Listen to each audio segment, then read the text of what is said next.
The star of the show, Bruce Wayne! What's up, YouTubers of the world? Mega Geek Mixer here to give you guys my review on this week's episode of Titans, Episode 7, Bruce Wayne! And guys, whoa, what an episode. This is the best one yet. Oh, I just keep saying that with everyone, but it's true. Every episode gets better, and this one really gave us a chance to really see Ian perform as Bruce Wayne. Yes, I'm with most fans out there. I don't like his accent, and it doesn't really deliver it that well, but he really delivered the character of Bruce Wayne well in this episode. But going into this episode, I thought we were really going to be literally seeing Bruce Wayne visit Titan's Tower, and all the Titans would be like, "You're Batman, you're Bruce Wayne, you're Batman." But we didn't get that. Instead, what it was what I knew we were getting this week's episode was the aftermath of the near-death experience of Jason Todd, which really took a toll on Jason Todd to an extreme level. No surprise there. I mean, come on. You face a near-death experience, you really think you can just wave that off? I don't know. That's something that's gonna stick with you, and you're gonna have to find a way to work through that. Unfortunately for Jason, though, he didn't have anyone to help him through that. Well, just one person, that being Grayson himself. Everyone else was just being nothing but jerks to him. Digs, or whatever way you want to put it. All I just know is I did not like any of the Titans in this episode when it came to Jason. I mean, seriously, guys, it's like y'all forgot. He nearly died, and yet you guys are blaming him for something when he's got his own issues going on right now. Guys, you have your issues here, but instead of facing them, you are instead wanting to take them out on an innocent kid here who has already had a near-death experience. Yes, what he did was impulsive and stuff, but that still doesn't excuse you guys to just go ahead and blame him for the stuff you think he did, because it turns out in this episode, Deathstroke was in the tower in some shape or form. Now he wasn't physically there, he was there in some shape or form. At least that's what I was thinking about, but then I started thinking more clearly here into seeing it, and it all came to when Grayson finally told Jason what he never told anyone here, and that was in the fact that he killed Jericho. Yeah, or better yet, he said he killed Deathstroke's son, meaning he killed Jericho. But as Rose said, Deathstroke killed her brother, meaning killed Jericho. So it sounded more like Grayson indirectly killed him, which I'm sure we already all figured out. We were just waiting for him to finally say it, because it was clear he had kept it a secret. And this is basically what this episode was all about. It was all about Bruce Wayne, who was pretty much the hallucination of Grayson for all his guilt and his consciousness, for the secret of not telling anyone in the team, and besides the old Titans who probably know or probably don't know, either way, that it was that Grayson feels responsible for killing Jericho. And that's why Bruce Wayne was there and no one else could see him. And let me just say, the interaction between those two really just shows it all on why Grayson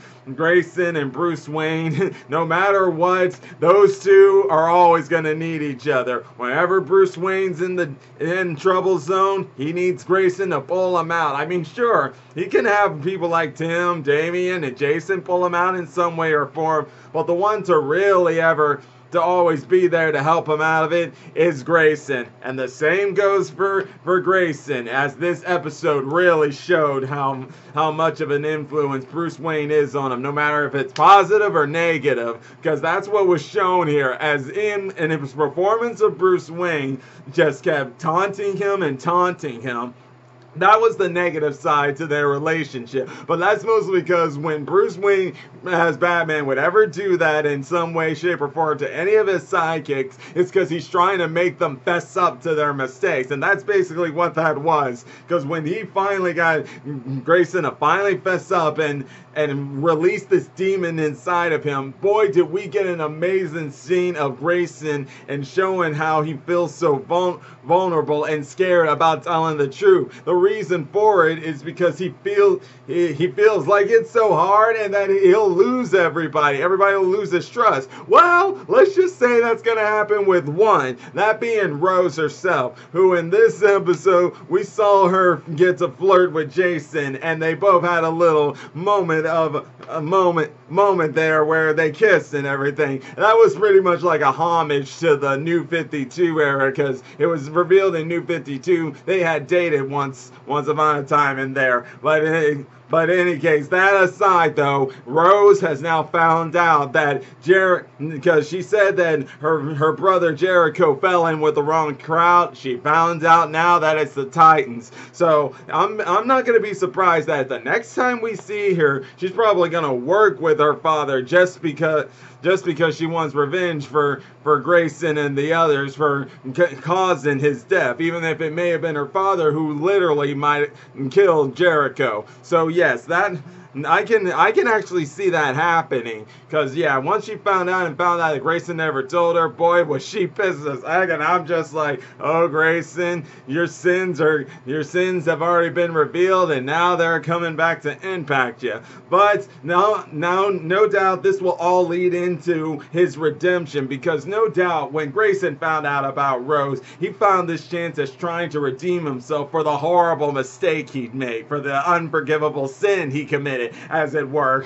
But speaking of Jericho, now let me go into something that's been in my head here. I'm thinking that Jericho is literally haunting the Titans Tower, because I was thinking that maybe Jason Todd or Rose is the one who put out all those pictures and stuff of each of the Titans and each of these things that show the demon side to them. But in reality, what if it's not them? What if it really is Jericho? Like, say Jericho's spirit or something is haunting the Titans Tower, and all that stuff that was shown there from, like, what was that, Hank, Don, and all of them seeing things that reminded them of their guilty demons and everything. It's just like crazy, man.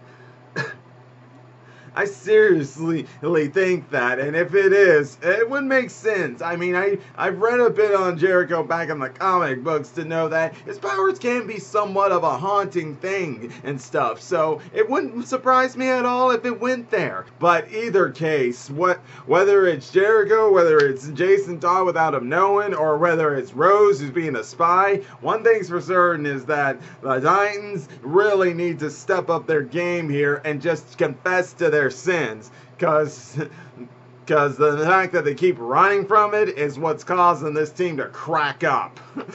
But one other thing that I also loved of this episode is how it looks like it might make the brotherhood between Jason and Grayson much stronger.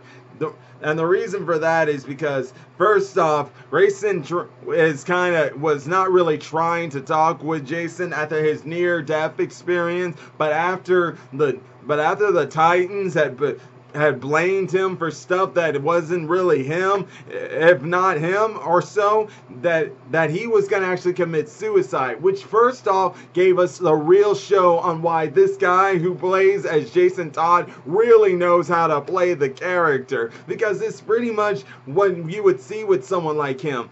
You see, the Titans, the reason they would blame him and everything is because they think with this whole a-hole attitude and this big bravado, they think he can't be fazed by anything, but they are so wrong as hell. I mean, come on, you guys are people too. Y'all got your own issues. You really don't think Jason has his issues? He revealed to us here that Bruce and Grayson aren't the only ones. There have been other people who tried to help him, and the fact that everyone would just blame him for someone, he's got his own problems. That it really showed the vulnerability of him, and showing how, like, he feels like he's the poison of things. Like, people, like, he's just made out there to make people hate him and stuff. That it almost made him want to commit suicide. So all I gotta say is in next episode or in the next episode after that the Titans learned their lesson here and not go blaming someone just because y'all don't like him. Because even someone like Jason has his demons and stuff. Because it was really shown when he felt so hurt in the fact that everybody's just betraying him, and and no one is ever like really thinking clearly about his feelings, because even I'm gonna, because to see that vulnerable side of him really can show you that, yeah, those Titans need to be ashamed of themselves. Like, first off, maybe for the old Titans, there's another sin for you to have, for accusing somebody and without any proof, just go ahead and accuse them and not really looking at what he could be hiding inside that vulnerability. but but either way, one thing I also want to hope for is that, yes, like I said, I hope this really does improve the relationship between Grayson and Jason. Their brotherhood grows even stronger, but also with the fact that Rose had already kind of told Jason about what happened, and even though Grayson's now finally confess to someone, that being Jason, about what he did, will Jason still support him, or will he be mad at him? I don't know. We'll see. That's the real mystery there. But next week we're finally gonna get the full details on where the Titans fucked up and how Grayson indirectly caused Jericho's death. At least I would like to hope that's what it is. And I really can't see Grayson just going ahead and killing Jericho for vengeance on Deathstroke just because he killed Aqualad. But another thing that I want to mention before I end it here is the light. Now, first off, you guys, I'm sure you know of the adult content and all. Well, first off, we got a little reminder of that when Grayson went to meet with Wintergreen. We actually saw some women like with the bare breast right there, that it was like a little signal there saying, oh yeah, this is adult content. But what I really loved here was how it showed us the little small thing with Connor and how everyone was trying to save him. And now you guys know Eve Watson from last week's episode. Let me first just say I was glad she came back. Boy, was I happy, because here's the thing. She and Connor, they brought a little light to this dark toned show, and I'm not saying that's a bad thing. It's not. It really is not. It's actually a good thing. I mean, sure, the dark tone and that's the strength of the Titan show, yeah, but there's no harm in having a little light to it, and it really showed here, because first off, Eve rescues Crypto, and we got an amazing scene of Ruff and away. Yes, we actually saw Eve right there grab Crypto, and Crypto just flew her out of there. They went to Titan's Tower, and then we got that moment where Eve actually wanted Connor to acknowledge her as a mother. That smile that was shown on both her face and Connor's face was very heartwarming, and I'm not gonna lie, I almost felt like I wanted to cry for them, just like I was all nearly crying for Jason during that whole time. But definitely, guys, what an episode, and especially on Ian's part and truly bringing out Bruce's character more. Yeah, like, I don't know how I will feel if we see him in a Batman suit, but he really pulled it off for the Bruce Wayne character. Still a little weirdness on that, not having that American accent, but that's okay. He still pulled it off in such a way that makes me just love him. But still, I'm gonna end it right there for now, guys. And hey, if you enjoy my videos, all you gotta do is click that like button, subscribe to the channel, hit the bell icon to be notified of when I make more videos. And until then, Mega Geek Mixer signing out. Bye!